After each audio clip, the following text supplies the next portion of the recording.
उसने मेरी नाइटी फाड़ दी और मैं बिल्कुल बिना कुछ पहने हुए उसके सामने आ गई और फिर वह मेरी तरफ आगे बढ़ा। उसने जैसे ही मेरे ऊपर अपना हाथ रखा, मैं पसीने में तरबतर हो गई और घबराई हुई झट से उठकर बैठ गई। मेरा ये सपना कोई सपना नहीं, बल्कि ये मेरी हकीकत है। मेरे अतीत में मेरे साथ उस आदमी ने रिजॉर्ट के उस रूम में मेरी इज्जत तार तार करने के लिए जो मेरे साथ किया था, उसे मैं आज तक भूल नहीं पाई हूँ। और लगभग हर रोज़ रात को मेरा वह अतीत बार बार मेरे सपने में आकर मेरी रूह कपा देता था। जब उस रात उस आदमी ने मुझे बेहाल कर दिया था। मेरा नाम सपना है। मैं 26 साल की एक बिजनेस वुमन हूँ। मेरे पति का नाम अर्णव है। वह एक बिजनेसमैन है। मैं उनके साथ ही मिलकर रिजॉर्ट के बिजनेस में काम कर रही हूँ। हमारे मुंबई, बेंगलोर और गोवा, इन सभी जगह पर कई सारे रिजॉर्ट्स हैं जिनको मैं और मेरे हस्बैंड ही मिलकर संभाल रहे हैं। आज शाम को हमारे यहाँ पर इसी बिजनेस के रिलेटेड ही एक पार्टी है जिसमें शहर के कई बड़े बड़े लोग और हमारे रिजॉर्ट में इन्वेस्ट करने वाले जो इन्वेस्टर्स थे वह भी आ रहे हैं। शाम को जैसे ही पार्टी स्टार्ट हुई, मेरे पति अर्णव मुझे रूम में लेने के लिए आए। वह मुझे देखकर हक्के बक्के रह गए। बोले, सपना, तुम तो आज वाकई में बहुत खूबसूरत लग रही हो। ऐसा लगता है कि जैसे तुम दिन पर दिन और भी ज़्यादा खूबसूरत होती जा रही हो। मैंने कहा, आपको तो बस बातें बनाने को चाहिए। चलिए अच्छा, बहुत देर हो चुकी है, अब हमें नीचे चलना चाहिए। वहाँ सभी लोग हमारा इंतज़ार कर रहे होंगे। मैं नीचे पहुँची तो सभी से मुलाकात करने लगी। अभी मैं सबसे हाय हेलो कर ही रही थी कि तभी मेरी नज़र एक शख्स पर पड़ी और उसे देख कर के तो मेरे पैर ही जम गए। मेरा अतीत अचानक से मेरी आंखों के सामने तैरने लगा था। मैं डर के कारण पीछे हटने लगी और इधर उधर छुपने की कोशिश करने लगी कि तभी अचानक से मैं जैसे ही पीछे हट रही थी, वहाँ पर अर्नब आ गए और मैं उनसे टकरा गई। वह मुझसे बोले, क्या बात है सपना, तुम इस तरह से पीछे क्यों बढ़ रही हो? जब मैं पीछे पलटी तो मेरे माथे पर पसीना देखकर वह चौंक गए। वह बोले, क्या हुआ? क्या कोई बात है जिससे तुम परेशान हो? मुझे उस वक्त कुछ भी समझ नहीं आया। मैंने बहाना बनाते हुए कहा कि वो दरअसल मुझे अपनी तबीयत थोड़ी ठीक नहीं लग रही है। तो अर्णव ने कहा, ठीक है, तुम जाकर अपने कमरे में आराम करो। कुछ देर में मैं सभी गेस्ट से मिलकर डॉक्टर को तुम्हारे पास लेकर आता हूँ। मैंने कहा, नहीं, मुझे डॉक्टर की कोई ज़रूरत नहीं है। मैं थोड़ा आराम कर लूँगी तो अपने आप ही ठीक हो जाऊँगी। अर्नब बोले, वैसे तो मैं तुम्हें अपने रिजॉर्ट में इन्वेस्ट करने वाले नए इन्वेस्टर से आज मिलाना चाहता था, लेकिन चलो कोई बात नहीं, अगली बार ही ये मुलाकात सही। मैं तुरंत ही तेज कदमों के साथ अपने कमरे में पहुंची और फिर मैंने चैन की सांस ली। अब तो मुझे ये सोच सोच कर घबराहट होने लगी थी कि आखिर वह आदमी आज हमारे घर की पार्टी में कर क्या रहा था। मुझे बहुत बुरी तरह से डर सताने लगा कि कहीं अर्नब को मेरे अतीत के बारे में सब कुछ पता ना चल गया हो तो फिर क्या होगा। जैसे तैसे करके तो मैंने इतने समय से अपने अतीत के इस भयानक सच को अर्नब से छुपा कर रखा था। अगर उसे सब कुछ पता चल गया तो क्या वह मुझे तलाक दे देंगे? उस पूरी रात मैं चैन से सो नहीं पाई। मैं उस दिन को याद करने लगी जब मैं नौकरी के लिए दर दर भटक रही थी। एक रात जब मैं अपने कमरे पर लौट रही थी तो अचानक से तेज़ बारिश शुरू हो गई कि तभी जब मैं एक पेड़ के पास आसरा लेने के लिए पहुंची, वहीं पर मैंने देखा कि वहां एक आदमी घायल अवस्था में पड़ा हुआ था। उसके सर से बहुत खून निकल रहा था। मैंने यहाँ वहाँ देखा तो कुछ दूर मुझे एक गाड़ी दिखाई दी, जिसे देखकर साफ पता चल रहा था कि उसका एक्सीडेंट हुआ है। मुझे जब कुछ भी समझ में नहीं आया तो मैंने तुरंत ही एक टैक्सी को रोका और फिर उस आदमी को अपने साथ लेकर मैं अस्पताल पहुंची। तकरीबन 4-5 घंटे के बाद जब वह उस आदमी को होश आया तो उसने अपने घर वालों को वहां पर बुला लिया था। उसके बाद डॉक्टर ने बताया कि उसे यहाँ लेकर मैं आई थी। वह आदमी और कोई नहीं, अर्नब ही था। अर्नब ने और उसके परिवार ने मेरा बहुत बहुत शुक्रिया कहा। मैं तब नहीं जानती थी कि अर्नब इतने पैसे वाले इंसान हैं, क्योंकि इतने पैसे वाले इंसान को मैंने इतना डाउन टू अर्थ कभी देखा ही नहीं था। अर्नब का कहना था कि मैंने उसे दूसरी ज़िंदगी दी है। अगर उस रात मैं उसे वहाँ से उठाकर सही समय पर अस्पताल लेकर ना आती तो वह आज ज़िंदा ना होते। जब तक अर्नब हॉस्पिटल में एडमिट रहे तब तक मैं उनसे हर रोज़ मिलने जाती रही थी। एक दिन बातों ही बातों में उन्होंने मुझे मेरे बारे में सब कुछ पूछ लिया। मैंने भी उन्हें सब कुछ बता दिया था। जब उन्हें पता चला कि मुझे इस वक्त काम की तलाश है तो उन्होंने मुझे नौकरी ऑफ़र की, जिसे मैंने खुशी खुशी एक्सेप्ट कर लिया। अर्नब के साथ 1 साल काम करते हुए मुझे कभी भी ये एहसास नहीं हुआ कि मैं एक गरीब इंसान हूँ और मेरी कोई इज्जत नहीं है। एक दिन अचानक मेरी ज़िंदगी ने वह मोड़ लिया जिसके बारे में मैं कभी सपने में भी नहीं सोच सकती थी। अर्नब ने मुझसे अपने प्यार का इजहार कर दिया। मैंने उन्हें उस वक्त बहुत मना किया कि आपका और मेरा तो कोई मेल ही नहीं है, लेकिन वह इन सब बातों में बिल्कुल भी विश्वास नहीं करते थे और उन्होंने मुझे जैसे तैसे मना लिया। हालांकि सच तो ये था कि मैं भी अर्नब को दिल ही दिल में चाहने लगी थी, क्योंकि उनकी सादगी और भोलापन देखकर मैं उनसे दूर रह ही नहीं पा रही थी। मैं भी उन पर कब अपनी जान छिड़कने लगी थी, मुझे खुद ही नहीं पता चला था। वह थे ही इतने अच्छे इंसान कि कोई भी उनसे प्यार किए बिना रह ही नहीं सकता था। लेकिन क्योंकि हमारे बीच स्टेटस का इतना फासला था कि मैंने इस वजह से अपने प्यार को दिल में दफन कर लिया था। लेकिन अर्नब ने ऐसा कुछ भी नहीं किया। मुझे न सिर्फ अर्नब ने अपने दिल से अपनाया, बल्कि उनके परिवार ने भी खुले हाथों से मेरा खुशी खुशी स्वागत किया। मैंने अपने अतीत के बारे में अर्नब से कभी कुछ नहीं छुपाया था, सिवाय बस एक बात के, और आज मेरे अतीत का वही छुपा हुआ राज मेरी आंखों के सामने आकर खड़ा हो गया था। अगले दिन तक मैंने खुद को अच्छे से समझाया कि मैं बेकार ही इतना परेशान हो रही हूँ। वह सिर्फ एक इत्तेफाक था कि वह आदमी मेरी पार्टी में शामिल हो गया था। मुझे इतना ज़्यादा डरने की कोई ज़रूरत नहीं है। 3-4 दिन के बाद हमारे नए इन्वेस्टर के साथ हमारी मीटिंग होनी थी, जिसमें मैं अर्नब के साथ गई हुई थी। कुछ देर के इंतज़ार के बाद जब वह नहीं आए तो अर्नब ने कहा कि मैं ज़रा बाहर देख कर आता हूँ। मैं भी थोड़ी देर के लिए इधर उधर टहलने लगी और बाहर निकल आई। तभी मेरी नज़र फिर से उस आदमी पर पड़ी। वह आदमी अर्नब के साथ ही हंसता मुस्कुराता हुआ, बात करता हुआ मीटिंग के रूम की तरफ आगे बढ़ रहा था। मुझे उस वक्त कुछ भी समझ में नहीं आया। मैं तुरंत ही पास पड़ी हुई डेस्क के नीचे घुसकर बैठ गई और वह दोनों फिर मीटिंग रूम के अंदर चले गए। उनके अंदर जाते ही मैं फुर्ती से बाहर की तरफ भागी और गाड़ी में बैठकर घर आ गई। अर्नब का मेरे पास लगातार फ़ोन आए ही चला जा रहा था। घर पहुंचकर मैंने उनका फ़ोन उठाया तो वो परेशान होते हुए बोला कि तुम ऐसे अचानक से कहाँ चली गई सपना, मैं तुम्हें कब से कॉल लगा रहा हूँ। मैंने कहा दरअसल मेरी आज फिर से अचानक तबीयत बिगड़ गई है और इसीलिए मैं जल्दबाजी में घर पर आ गई हूँ। जब मैंने अपनी तबीयत की बात अर्नब को बताई तो वह थोड़ा परेशान हो गए। वह बोले आखिर ऐसा भी क्या हो गया है कि आए दिन अब तुम्हारी तबीयत बार बार बिगड़ रही है। मैं जल्दी से मीटिंग खत्म करके डॉक्टर को अब साथ लेकर ही आऊँगा। मैंने तुमसे उसी दिन कहा था कि डॉक्टर को दिखा लो, लेकिन तुम तो ना तो मेरी कोई बात सुनती हो और ना ही अपनी ज़रा सी भी केयर करती हो। लेकिन अब मैं तुम्हारी कोई भी बात नहीं मानूंगा। इसके बाद अर्नब ने फ़ोन काट दिया। शाम को जब अर्नब घर आए तो डॉक्टर को अपने साथ ही लेकर आए। डॉक्टर ने जब मेरा चेकअप किया तो उन्होंने कहा कि ज़्यादा फिक्र की कोई बात नहीं है, शायद इन्हें कोई टेंशन है जिसकी वजह से इनका थोड़ा बीपी बढ़ा हुआ है। मैंने कुछ दवाइयाँ लिख दी हैं, आप उन्हें ले आइएगा और ये उन्हें समय से खा लें और आराम करें। अर्नब ने मुझसे पूछा कि क्या बात है सपना, तुम क्यों परेशान हो? तो मैंने उनकी बातों को टाल दिया। 2-3 हफ्ते तक मैं घर से बिल्कुल भी बाहर नहीं निकली, लेकिन फिर मैंने सोचा कि आखिर मैं अपने सभी ज़रूरी कामों को ऐसे टाल कर कब तक घर में बैठी रहूँगी। अब तो उस इन्वेस्टर के साथ मीटिंग हो चुकी है और अब वह इस शहर से जा चुका होगा, इसीलिए अब मुझे पहले की तरह ही अपने बिजनेस को संभालना होगा।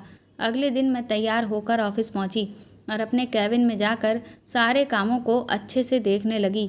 अभी मैं सारी फाइलों को उलट पलट कर देख ही रही थी कि तभी 15 मिनट के बाद ही मेरी सेक्रेटरी मेरे कैबिन में आई और मुझसे बोली, मैडम दरअसल अर्नब सर अभी ऑफिस में नहीं हैं, तो क्या आप हमारे नए पार्टनर से मिल सकती हैं?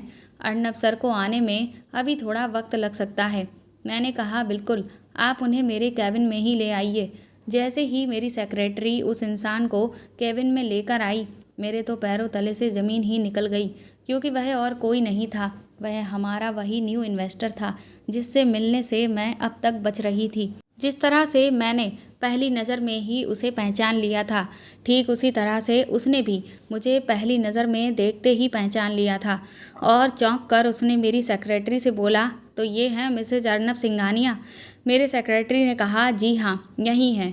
फिर वह बड़े ही मजाकिया लहजे में बोला, वाओ दैट्स ग्रेट। अब तो मिस्टर अर्नब सिंघानिया से यहाँ से मुलाकात करके ही जानी होगी, क्योंकि आखिर अब हम दोनों पार्टनर जो बनने वाले हैं, तो फिर उनका भला सोचना मेरा फ़र्ज़ बनता है।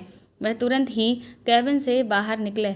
मैं भी घबराकर उसके पीछे पीछे गई ताकि मैं उसे रोक सकूं, लेकिन तभी सामने से मुझे अर्नब आता हुआ दिखा और वह शख्स जिसका नाम रजत कपूर था, वह लपक कर मेरे पति के पास पहुंचा और अर्नब को सामने बने कैबिन में लेकर चला गया। मैं भी फुर्ती से उनके कैबिन के बाहर पहुंची, तो उसके बाद मैंने वहाँ जो कुछ भी सुना उससे मैं पसीने से तरबतर हो गई थी। मेरे हाथ पैर बुरी तरह से कांप रहे थे। रजत ने मेरे पति से कहा कि क्या वह जानता है कि उसने किससे शादी की है। मेरे पति ने कहा कि आप मुझसे यहाँ मीटिंग करने के लिए आए थे, फिर आप ये मुझसे किस तरह की बातें कर रहे हैं? हम प्रोफेशनल पार्टनर हैं, पर्सनल नहीं। तो फिर आप ये सब बातें मुझसे क्यों कर रहे हैं? वह बड़े ही मजाकिया लहजे में कहने लगा, क्योंकि दरअसल मैं आपका शुभ चिंतक भी हूँ, इसीलिए मैं बस आपसे पूछ रहा हूँ कि क्या आप जानते हैं अपनी पत्नी के बारे में? तो मेरे पति ने बड़े ही कॉन्फिडेंस से कहा कि जी हाँ, मैं अपनी पत्नी के बारे में सब कुछ जानता हूँ और उसके साथ मैं बहुत खुश भी हूँ। लेकिन उस रजत को अभी भी यकीन नहीं था, इसीलिए वह बोला, तो फिर इसका मतलब तुम्हें अच्छे से पता है कि तुम्हारी बीवी सपना पहले एक रूम क्लीनर थी और रिजॉर्ट में रूम क्लीनिंग का काम करती थी। अर्नब ने उस वक्त थोड़ा सा चिढ़ते हुए कहा कि हाँ, मुझे अच्छे से पता है, लेकिन तुम ये सब बातें इस वक्त मुझसे क्यों कर रहे हो? रजत ने कहा कि अरे वाह, फिर तो तुम बहुत ही बड़े दिल वाले निकले। लेकिन क्या तुम्हें ये पता है कि तुम्हारी पत्नी उस रिजॉर्ट में आने वाले अमीर आदमियों को किस तरह से अपने प्रेम के जाल में फंसाने की कोशिश किया करती थी, ताकि वह भी हमारी तरह ही अमीर बन सके? उसने कई शिकार करने की कोशिश किए थे, जिनमें से एक मैं भी था, लेकिन मैं उसकी चाल में नहीं फंसा तो उसने मुझ पर झूठे इल्ज़ाम लगाकर मेरी पत्नी से तलाक करवा दिया था। लेकिन देखो, उसकी मेहनत रंग लाई। इतने सारे लोगों पर जाल बिछाने के बाद आखिर उसने तुम्हारे जैसी बड़ी मछली को अपने जाल में फंसा ही लिया और आज वह करोड़ों की मालकिन बनी बैठी है। और तो और इतने बड़े बिजनेस की 50% की पार्टनर भी बन गई है। वाकई में मानना पड़ेगा उस औरत के दिमाग को। अर्नब ने गुस्से से चिल्लाकर कहा कि तुम अपनी ये बकवास अभी के अभी बंद करो। और तुम्हारी जानकारी के लिए मैं तुम्हें बता दूं कि सपना ने मुझसे शादी नहीं की, बल्कि मैंने सपना से शादी की है। उसने कभी भी मुझसे अपने प्यार का इजहार नहीं किया था। मैंने उसे शादी के लिए प्रपोज़ किया था। वह तो मुझसे शादी करने के लिए बिल्कुल भी तैयार ही नहीं थी। उसका तो यही कहना था कि उसकी और मेरी कोई बराबरी नहीं है। लेकिन मैं इन सब स्टेटस वगैरह में कभी भी बिलीव नहीं करता था। मैं उससे सच्चा प्यार करता हूँ और इसीलिए मैंने उससे शादी की। अर्नब की इस बात पर रजत ने बड़ी ही शैतानी हंसी हंसी और बोला, अरे तुम तो बहुत ही सीधे हो अर्नब। उस औरत ने अपने जाल में फंसाकर तुम्हारा बैंड बजा दिया है और तुम अभी भी ये सोच रहे हो कि वह तुम्हारे साथ वफादार है? बिल्कुल भी नहीं। अरे उसने तो तुम्हें अपने अतीत की आधी सच्चाई ही बताई है। पूरी सच्चाई तो उसने तुम्हें आज तक बताई ही नहीं। तुम खुद सोचो कि अगर वह इतनी ही शरीफ होती तो फिर मेरी पत्नी का मुझसे तलाक क्यों करवाती? इतना कहकर रजत कमरे से बाहर आने लगा तो मैंने देखा तो मैं तुरंत ही फिर वहाँ से हटकर दूसरे रूम में चली गई। अब तो मेरे हाथ पैर और भी बुरी तरह से कांपने लगे थे। मैं तुरंत ही वहाँ से निकली और घर पहुँच गई। शाम को अर्नब घर वापस लौटे तो उस वक्त वह बिल्कुल शांत थे। वैसे जब भी अर्नब घर लौट कर आते थे तो आते ही मुझे गले से लगा लेते थे, लेकिन आज ऐसा कुछ भी नहीं हुआ। काफ़ी देर की खामोशी के बाद वह मेरे पास आए और बोले, सपना, क्या आज मैं तुमसे कुछ पूछ सकता हूँ? मैं उनके आने से पहले ही ये फैसला कर चुकी थी कि आज मैं उन्हें सब कुछ साफ साफ बता दूंगी और फिर अर्नब का जो भी फैसला होगा उसे सुनकर मैं चुपचाप इस घर से हमेशा हमेशा के लिए चली जाऊंगी। मैंने तुरंत ही अर्नब से कहा कि मैं जानती हूँ कि आप मुझसे क्या पूछने आए हैं। वो मेरी तरफ हैरत से देखने लगे। मैंने कहा कि आप मेरे अतीत के बारे में जानना चाहते हैं ना? उन्होंने कहा, हाँ, आज मैं एक बार फिर से तुम्हारे अतीत के बारे में जानना चाहता हूँ। लेकिन आज तुम्हें मुझे अपने अतीत की पूरी सच्चाई बतानी होगी। उसके बाद अर्नब ने कहा कि क्या हमारा जो नया इन्वेस्टर है रजत कपूर, तुम उसे पहले से जानती हो? मैंने सिर हिला दिया। मेरी हाँ ने अर्नब पर बिजली ही गिरा दी थी। उसके बाद वह बोले, इसका मतलब तुम अभी तक मुझे तबीयत खराब होने का बहाना बनाती रहीं और उससे जानबूझकर नहीं मिल रही थी। मैंने एक बार फिर से हाँ में सिर हिला दिया। मैं अपनी नज़रें झुकाए अर्नब के सामने खड़ी हुई थी। उसके बाद अर्नब ने थोड़ा चिढ़ते हुए मुझसे बोला, क्या ये सच है कि रजत का तलाक तुमने ही करवाया था? मैंने एक बार फिर हाँ में सिर हिला दिया। अब तो अर्नब बहुत गुस्सा होने लगे। उसके बाद वो बोले, इसका मतलब रजत मुझसे जो कुछ भी वहाँ पर बकवास कर रहा था वो बकवास नहीं बल्कि सच्चाई थी। इसका मतलब तुमने मुझसे इतना कहते ही अर्नब की जुबान लड़खड़ाने लगी और उनकी आंखों से आंसू बहने लगे। वह वहीं आराम से कुर्सी पर बैठकर मुझसे बोले, आखिर तुमने मेरे साथ ऐसा क्यों किया सपना? मैंने तो तुमसे सच्चा प्यार किया था। अर्नब की हालत देखकर मुझसे भी रहा नहीं गया और मैं भी फूट फूट कर रोने लगी। मैंने अर्नब के सामने हाथ जोड़ के कहा कि तुमने रजत कपूर की तो पूरी बात सुन ली, लेकिन तुमने अभी तक मेरी पूरी बात नहीं सुनी है। मैं आज तुम्हें पूरा सच बताऊंगी। उसके बाद तुम जो भी फैसला लोगे वह मैं चुपचाप मंजूर कर लूँगी।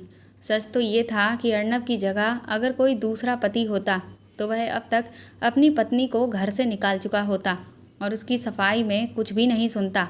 लेकिन मेरा अर्नब बहुत ही सहनशील इंसान था। वह जल्दबाजी में कभी भी कोई फैसला नहीं लेता था। उसके जैसा शांत और बुद्धिमान इंसान मैंने अपनी पूरी ज़िंदगी में आज तक नहीं देखा था।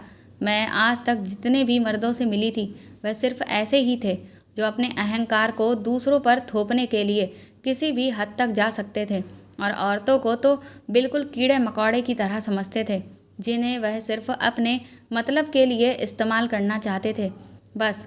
लेकिन मेरा अर्नब जितना ही पैसे वाला था उतना ही ज़मीन से जुड़ा हुआ इंसान था। यही वजह थी कि मैं उसे तहे दिल से प्यार करती थी और अपने आप को इस दुनिया की सबसे खुशनसीब औरत मानती थी। इसके बाद मैंने अपने अतीत की परतों को एक एक करके खोलना शुरू कर दिया। मैंने अर्नब से कहा, ये तो तुम पहले से ही जानते हो कि मैं एक बहुत ही गरीब परिवार से आती हूँ और रिजॉर्ट में रूम क्लीनिंग का काम करती थी। मेरे पापा के देहांत के बाद मेरी छोटी बहन और भाई की पढ़ाई का बोझ मेरे ही कंधों पर आ गया था। जिस शहर में मैं काम कर रही थी वहाँ पर मेरी तनख्वाह बहुत ही कम थी, जिसकी वजह से मुझे मुंबई जैसे शहर में नौकरी करने के लिए आना पड़ा। जब मैं यहाँ पहुँची तब मेरी एक औरत से थोड़ी बहुत जान पहचान हुई तो उसने मुझे मुंबई के एक फेमस रिजॉर्ट में रूम क्लीनिंग की जॉब पर लगवा दिया था। उस वक्त मैं तकरीबन 19 से 20 साल के आसपास थी। उस रिजॉर्ट में हर रोज़ न जाने कितने अमीर लोग आते जाते थे और उनके साथ एक से एक खूबसूरत लड़कियां भी आती थीं जो बहुत ही महंगे महंगे कपड़े, जूते और ज्वेलरी पहने होती थीं। ये सब देखकर मेरा भी दिल करता था कि काश मेरे पास भी इतना पैसा होता कि मैं भी अच्छे अच्छे कपड़े पहन पाती। मेरे साथ काम करने वाली कई लड़कियों के प्रेमी भी थे, लेकिन मुझे कोई भी पसंद नहीं करता था। मैं अपनी ज़िंदगी में बिल्कुल अकेली थी।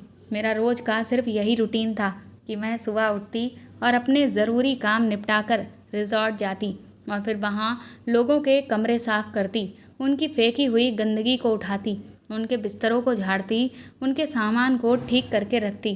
पूरा दिन बस ये सब करने के बाद मैं वापस रात में अपने कमरे पर लौट आती। मेरी ज़िंदगी में ना तो किसी का साथ था, ना ही प्यार, ना ही कोई खुशी। एक दिन रजत कपूर इस रिजॉर्ट में आया हुआ था जिसमें मैं रूम क्लीनिंग का काम करती थी। जब मैं रूम क्लीनिंग के लिए उसके कमरे में जाने लगी तो उसके कमरे का दरवाज़ा पहले से ही खुला हुआ था और वह किसी लड़की के साथ अपने उन पलों को बिता रहा था। वह सब देखकर मेरे मन में भी कुछ इच्छाएं सी जागने लगीं। वह सब देखकर और सुनकर मुझे वाकई में बहुत अच्छा लग रहा था, क्योंकि मैं खुद अपने जीवन में इस तरह के पलों को जीना चाहती थी। मैं चाहती थी कि काश कोई होता जो मेरे साथ भी ऐसे ही समय बिताता।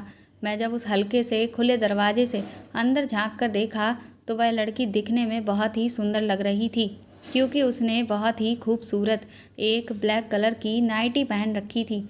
कुछ देर उनके पलों को देखने के बाद मुझे लगा कि अब इससे ज़्यादा देखना अच्छी बात नहीं है। वैसे तो मुझे बहुत खुशी मिल रही थी, लेकिन फिर मैंने खुद को समझाया और चुपचाप वहाँ से वापस लौट आई। रजत कपूर जिस एरिया में रुका हुआ था उस एरिया के सभी रूम को साफ करने की ड्यूटी मेरी ही थी। जब मैं हर रोज़ उसके रूम को क्लीन करने के लिए जाने लगी तो मुझे उसकी कुछ बातों के बारे में पता चला, जैसे कि वह वहाँ पर किसी बहुत ही बड़ी कंपनी के साथ डीलिंग करने के लिए आया हुआ था, जिससे उसे करोड़ों का फ़ायदा होने वाला था। उसके अलावा उसके लोगों से बात करने के अंदाज से मैंने ये समझ लिया था कि वह बाकी सभी लोगों से तो बहुत अच्छे से बात करता था, लेकिन जब भी उसकी पत्नी का फ़ोन आता था तो वह सिर्फ हाँ या हूँ में ही जवाब देता था और अजीब तरह से बात कर रहा होता था। मुझे तो यही समझ में नहीं आता था कि जब उसकी पत्नी उसके साथ होती है तब तो वह उससे बहुत अच्छे से पेश आ रहा होता है, तब ऐसा कहीं से भी देखकर नहीं लगता कि वह उससे चिढ़ रहा है। लेकिन शायद वह उन लोगों में से था जिन्हें उनकी पत्नियों का बार बार फ़ोन करना पसंद नहीं आता था, इसीलिए वह अपनी पत्नी के फ़ोन से चिढ़ने लगता था। और उसकी पत्नी जब भी कहीं बाहर जाती होगी तो उसे किसी न किसी काम से बार बार फ़ोन करती रहती होगी, इसीलिए शायद वह इस तरह का बिहेव करता था। एक दिन जब मैं फिर से रजत कपूर के रूम की क्लीनिंग करने के लिए पहुंची तो उस दिन भी वह अपनी पत्नी के साथ अपने उन पलों का लुत्फ़ उठा रहा था। ये सब देखकर मुझे अंदर ही अंदर फिर से एक अजीब सी खुशी मिलने लगी थी। मैं भी अपने सपनों में अपने राजकुमार को सोचकर खुश होती और जिस तरह के कपड़े उसकी पत्नी ने पहन रखे होते उन कपड़ों में खुद को इमेजिन करती रहती थी। अगले दिन जब मैं उसके रूम में क्लीनिंग करने के लिए गई तो सामने खिड़की के शीशे से साफ दिखाई दे रहा था कि रजत उस समय स्विमिंग पूल के पास बैठा हुआ आराम फरमा रहा था। मैं धीरे धीरे उसके रूम की क्लीनिंग करने लगी, जहाँ बहुत सारे गुलाब के फूल और कॉफ़ी के कप रखे हुए थे और काफ़ी सारे परफ्यूम्स की बॉटल्स भी पड़ी हुई थीं। उनकी खुशबू वाकई में बहुत ही अच्छी थी। तभी मैंने जैसे ही बिस्तर को साफ़ करने के लिए उसके ब्लैंकेट को उठाया, उसके नीचे से वही नाइटी निकली जो उस रात को उसकी पत्नी ने पहन रखी थी। वह नाइटी देखकर न जाने मुझे क्या हो गया, मेरे दिल में अरमान जगे और मैं मन ही मन ये सोचने लगी कि इस जन्म में तो शायद ही है जो मुझे इस तरह का कुछ पहनने को मिले। फिर मुझसे रहा नहीं गया और मैं तुरंत ही उस तरफ बढ़ी जिधर बाथ टब था। बाथ टब रूम के हिस्से में ही था जिसे एक पर्दे से बांट दिया गया था। मैंने वह नाइटी पहन ली और मैं जैसे ही नाइटी पहनकर खुद को आईने में देखने लगी और अपने बालों को संवारने लगी कि तभी मेरे होश उड़ चुके थे, क्योंकि उस आईने से मैंने अपने पीछे रजत कपूर को खड़ा हुआ देखा। उसने जैसे ही मुझे उस नाइटी में देखा वह बुरी तरह से मुझ पर चिल्लाया कि तुम्हारे जैसी 2 टके की लड़की की इतनी हिम्मत कैसे हुई इतनी महंगी नाइटी पहनने की, तुम्हारी इसे हाथ लगाने की हिम्मत कैसे हुई। और उसने एक झटके से ही उस नाइटी को इतनी कस के पकड़ के खींचा कि वह दोनों तरफ के मेरे कंधों से फट गई और तुरंत ही उतरकर नीचे गिर गई। मैं उसके सामने जिस तरह से आई कि मेरी भी चीख निकल गई। इतना कहते कहते मेरा गला भर आया और मैं फूट फूट कर रोने लगी। अर्नब मुझसे पूछने लगे, आगे क्या हुआ सपना, मुझे बताओ। अर्नब को इस वक्त बहुत गुस्सा आ रहा था। वह बोले, क्या रजत कपूर ने तुम्हारे साथ कुछ किया था? बताओ सपना, मुझे बताओ। लेकिन मैं उस वक्त अपनी तकलीफ़ से इतना भर चुकी थी कि बुरी तरह से सुबक रही थी और लड़खड़ाते हुए शब्दों से मेरे मुंह से ये निकला कि उसने मेरे साथ, लेकिन मैं आगे कुछ बोल ही नहीं पा रही थी। इसके बाद अर्नब ने मुझे शांत कराया और पानी पीने के लिए दिया। जब अर्नब ने देखा कि मैं ये बात बोल ही नहीं पा रही हूँ तो उसने कहा कि अगर तुम चाहो तो मुझे यह सब मत बताओ, क्योंकि शायद मैं भी ये सब सुनकर बर्दाश्त नहीं कर पाऊँगा और अभी के अभी उस रजत कपूर का खून कर दूँगा। उसके बाद अर्नब ने मुझसे कहा, तो फिर तुमने मुझे ये बात पहले क्यों नहीं बताई कि तुमने उसका तलाक करवाया, लेकिन आखिर क्यों और कैसे? तो मैंने अर्नब को आगे की बात बताना शुरू किया। मैंने कहा कि उसने मेरे साथ उस दिन जो कुछ भी किया उसके बाद मैं बुरी तरह से बिखर गई थी, लेकिन वह सब करने के बाद भी उसे चैन नहीं मिला था।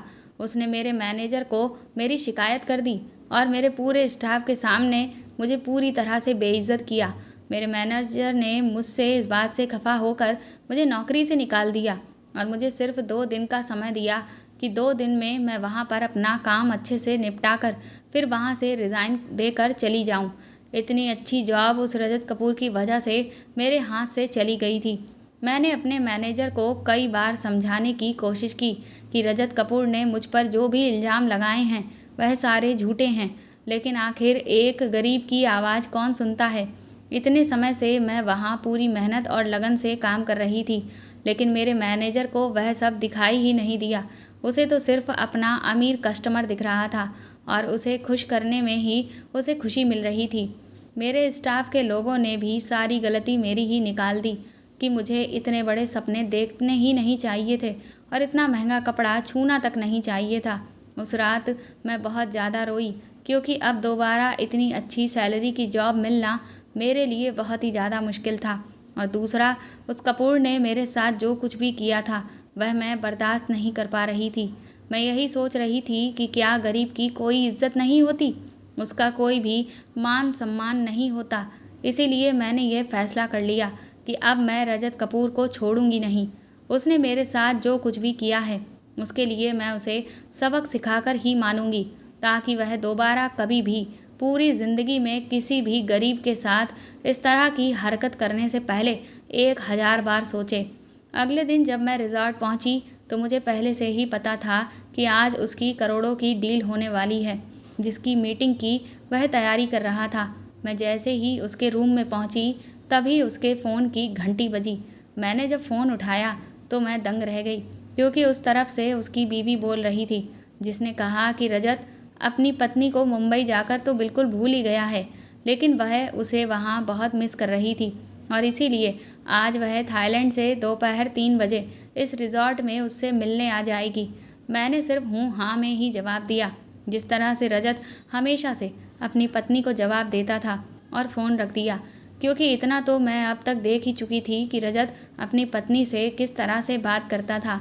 लेकिन मुझे ये नहीं पता था कि रिज़ॉर्ट में रजत कपूर जिस लड़की के साथ इतने दिनों से रह रहा है वह उसकी पत्नी नहीं बल्कि प्रेमिका थी। इसका मतलब वह अपनी पत्नी को भी धोखा दे रहा था। अब मैंने इस बात का भी फ़ायदा उठाने की सोच ली और इस बारे में किसी को भी नहीं बताया कि उसकी पत्नी आज वहाँ आ रही है। उसके बाद मैंने उसके बैग से सारे कपड़े निकाल कर ख़राब कर दिए, उन पर इंक छिड़क दी और उसके जूते में ग्लास की कांच फोड़ फोड़ कर डाल दी और मोजों में भी थोड़ी सी कांच अच्छे से पीस कर भर दी, और जो बाथ टब था उसमें भी रूम क्लीनर डाल दिया। जब मैंने उसके कमरे में यहाँ वहाँ पर और छानबीन की तो मुझे वहाँ उसकी कुछ फ़ाइल्स मिली। वह उसके काम से जुड़ी हुई ज़रूरी फ़ाइल्स थीं। मैंने उन फ़ाइलों के कागज़ों पर भी इंक और चाय छिड़क दी। उसने अपने पीने के लिए वहाँ पर जूस मंगवा कर रखा हुआ था। मैंने उस जूस में उल्टी होने वाली दवा मिला दी और फिर मैंने उस रूम को बहुत अच्छे से साफ़ कर दिया और सब कुछ ऐसा कर दिया जिससे उस कमरे में आने के बाद उसे ज़रा सा भी इस बात का शक ना हो कि यहाँ पर कुछ गड़बड़ है। इसके बाद मैं चुपचाप उसके रूम से बाहर निकल गई। थोड़ी ही देर के बाद रजत कपूर अपने रूम में गया और मेरे प्लान के मुताबिक ही सारी चीज़ें वहाँ होने लगीं। वह बुरी तरह से रूम के अंदर चीख चिल्ला रहा था। उसके पास कोई भी ठीक ठाक कपड़े नहीं बचे थे। उसने मेरे मैनेजर को फ़ोन करके अपने रूम में बुलाया और जब वह रूम से बाहर निकला तो मैंने देखा कि वह मेरे ही मैनेजर के कपड़े पहने हुए था। वह अजीब से कपड़े पहनकर मीटिंग के लिए जा रहा था, लेकिन जैसे ही उसने तेज़ी से चलना शुरू किया तो उसके जूते और मोजों में जो पड़ी हुई कांच थी उसके पैरों में घुसने लगी। उसके बाद उसने उन जूते और मोज़ों को निकाल कर फेंक दिया, लेकिन क्योंकि कांच बहुत महीन थी और वह पूरी तरह से उसके पैरों में घुस चुकी थी, इसीलिए उसके पैरों से लगातार खून निकल रहा था। इस वजह से जैसे तैसे वो लंगड़ा लंगड़ा कर मीटिंग रूम की तरफ जा रहा था। तभी मैंने देखा कि उसकी जो प्रेमिका थी वह घबराई हुई उसके रूम के अंदर गई। शायद वह रजत कपूर को ढूंढ रही थी, लेकिन वह तो पहले ही वहाँ से जा चुका था। फिर वह हड़बड़ा कर नीचे की तरफ भागी। मैं भी तुरंत ही उसके पीछे मीटिंग रूम के बाहर पहुँची, लेकिन मेरे पहुँचते ही जो लोग वहाँ मीटिंग के लिए अभी कुछ देर पहले आए हुए थे वह तो वहाँ से जा चुके थे। इसका मतलब साफ था कि ये मीटिंग कैंसिल हो चुकी थी। रजत कपूर लड़खड़ाता हुआ और बहुत बुरी हालत में रोता हुआ बाहर निकला। वह अपना सर पीट रहा था कि मैं तो पूरी तरह से बर्बाद हो गया। तभी उसकी प्रेमिका भागते हुए उसके पास आई और बोली कि तुम मीटिंग के लिए टाइम पर क्यों नहीं आए? उन लोगों ने ये डील कैंसिल कर दी। वह कहने लगी कि जिस इंसान को समय की कदर नहीं है और जो पहली मीटिंग में ही इस तरह का रुख अख्तियार कर रहा है, ऐसे इंसान के साथ हम डील नहीं कर सकते। उसकी प्रेमिका उस पर बुरी तरह से चीख रही थी, जिससे वह भी चीखने लगा कि अब मैं बर्बाद हो चुका हूँ। फिर तभी उसकी प्रेमिका ने जब उसकी बिगड़ी हुई हालत देखी और देखा कि उसके पैरों से तो खून निकल रहा है, तो वह उससे तरह तरह के सवाल जवाब करने लगी। लेकिन रजत कपूर बुरी तरह से चिल्ला रहा था। उसके बाद वह उसे सहारा देकर उसके कमरे में लेकर गई और मैनेजर से डॉक्टर को बुलाने को कहा। मुझे समझ नहीं आ रहा था कि अब तक उस जूस ने अपना काम क्यों नहीं किया। मैं रजत कपूर और उसकी प्रेमिका के रूम के अंदर जाने के बाद उसके कमरे के बाहर ही खड़ी हो गई और मैंने धीरे से दरवाज़ा खोला। तभी मैंने देखा कि उसकी प्रेमिका उसे शांत कराने की कोशिश कर रही थी। उसी वक्त रजत कपूर ने अचानक से उसके कपड़ों पर उल्टी कर दी, जिससे उसकी प्रेमिका बुरी तरह से बौखला गई और चिल्लाने लगी कि क्या तुम्हारा दिमाग खराब हो गया है, तुम ये क्या कर रहे हो। उसकी प्रेमिका के कपड़े बुरी तरह से खराब हो चुके थे, इसीलिए उसकी प्रेमिका ने अपने सारे कपड़े उतार दिए और इधर रजत भी दर्द से तिलमिला रहा था। उसका बीपी बढ़ चुका था, उसे बहुत तेज पसीना आ रहा था। इस वजह से वह भी अपने कपड़े उतार कर इधर उधर घबराहट के मारे बिस्तर पर लेट गया। तभी सामने से मुझे एक औरत बड़ा सा गिफ्ट का बॉक्स और ट्रॉली बैग लेकर आती हुई दिखाई दी। वह दंदनाती हुई रजत कपूर के रूम की तरफ ही चली आ रही थी। मैं तुरंत ही वहाँ से पीछे हटी और बाहर के दरवाज़ों को साफ करने का नाटक करने लगी।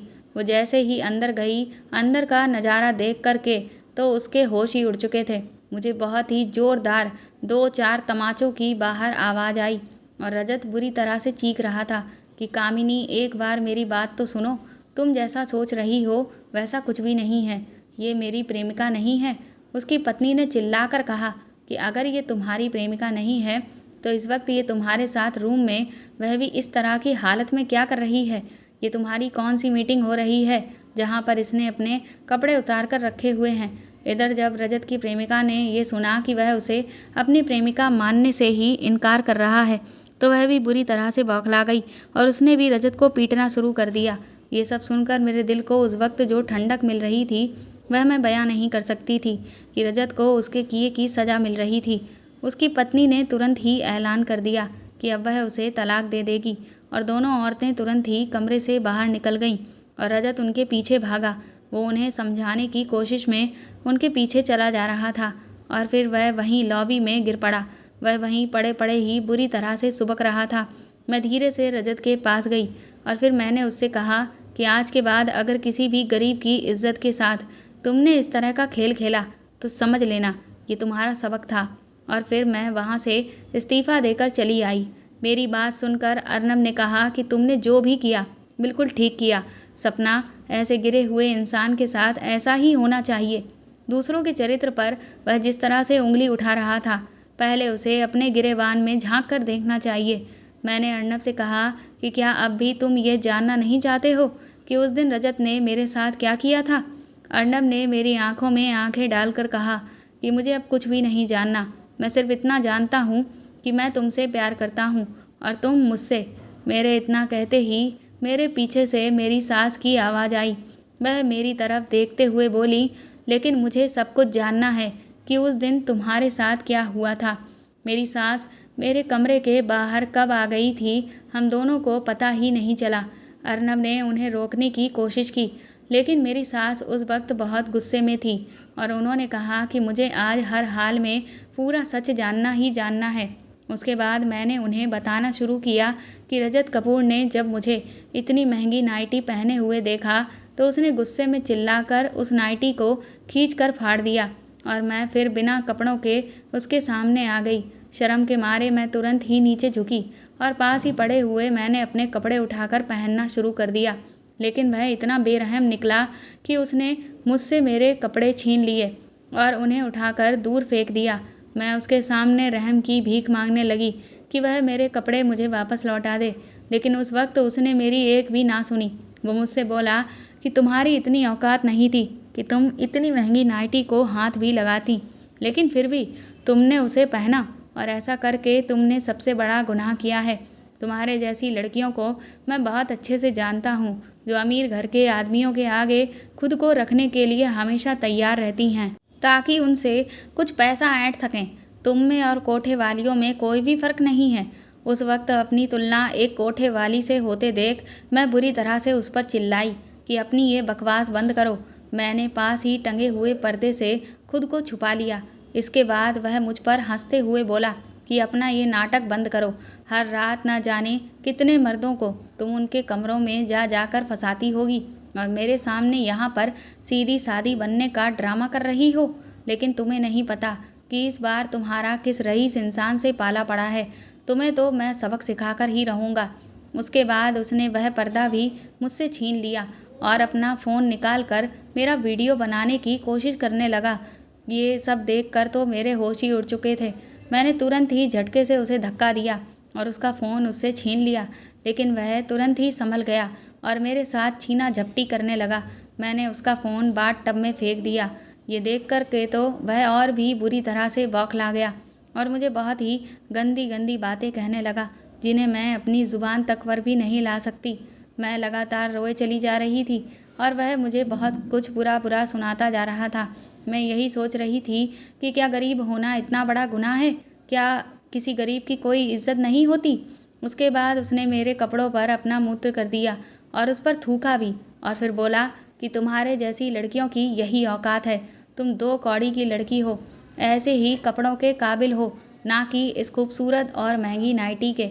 उसके बाद उसने मुझसे कहा कि अब मेरे इस आलीशान कमरे से निकल जाओ। पता नहीं कैसे कैसे घटिया और गिरे हुए गरीब कीड़े मकोड़ों को काम पर रख लिया जाता है, जो इतनी हाई फाई लाइफ स्टाइल देखकर बिल्कुल पगला ही जाते हैं और खुद को जगह जगह पर बिस्तर पर परोसने लगते हैं।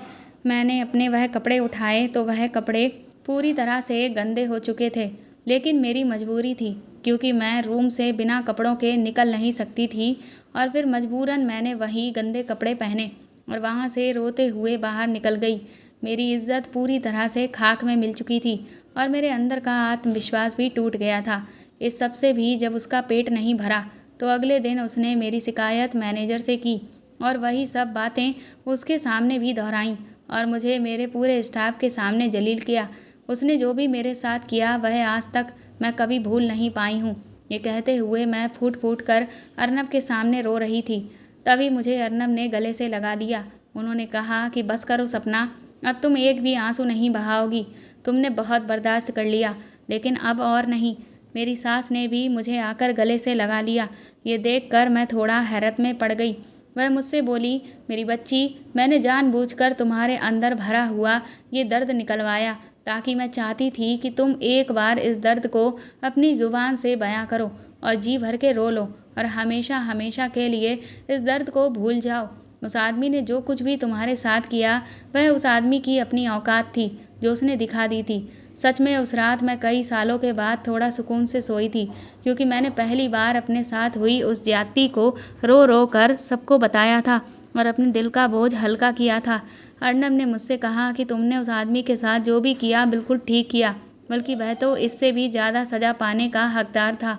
इसके करीब 1 महीने के बाद मैं अपने ऑफिस गई। मैं जैसे ही दरवाजे से अंदर पहुंची थी कि तभी मुझे सामने सोफे पर रजत कपूर बैठा हुआ नज़र आया। उसे देखने से ऐसा लग रहा था कि जैसे उसकी हालत बहुत ख़राब है। उसकी दाढ़ी बहुत बड़ी हुई थी और कपड़े भी बहुत ही अस्त व्यस्त थे। उसने जैसे ही मुझे देखा वह मेरी तरफ तुरंत ही लपका, जैसे कि वह वहाँ पर मेरा ही पहले से इंतज़ार कर रहा था और मेरे पैरों पर आकर गिर गया और रो रो कर मुझसे माफ़ी मांगने लगा कि सपना, तुम मुझे माफ़ कर दो। मैं दौलत के नशे में चूर होकर तुम्हारे साथ ना जाने क्या क्या किया और ना जाने क्या क्या कह दिया, लेकिन अब मुझे अपनी गलती का अच्छे से एहसास हो गया है। इसीलिए प्लीज़ तुम मुझे माफ़ कर दो। वह किसी पागल की तरह बिहेव कर रहा था और एक ही रट लगाया जा रहा था कि अगर तुम मुझे माफ़ कर दोगी तो अर्नब मुझे माफ़ कर देगा। मैं उसे समझाने की कोशिश कर रही थी कि वह यह सब क्यों कर रहा है, लेकिन वह तो जैसे अपना दिमाग का संतुलन ही खो चुका था। उसके बाद तभी अर्नब वहाँ पर आ गए और उन्होंने सिक्योरिटी से कहकर रजत कपूर को धक्के मारकर ऑफिस से बाहर निकलवा दिया। मुझे तो ये सब कुछ भी समझ में नहीं आ रहा था कि आखिर माजरा क्या है और यहाँ पर हो क्या रहा है। मैंने अर्नब से पूछा कि आखिर ये सब क्या है। इसकी हालत ऐसी कैसे हो गई है। अर्नब ने बताया कि उन्होंने रजत कपूर के सारे शेयर्स खरीद लिए हैं और इसका बंगला भी नीलाम करवा दिया है जो कि लोन पर था और अब वह सड़क पर आ चुका है। मैंने अर्नब से कहा कि लेकिन तुम्हें ये सब करने की ज़रूरत ही क्या थी।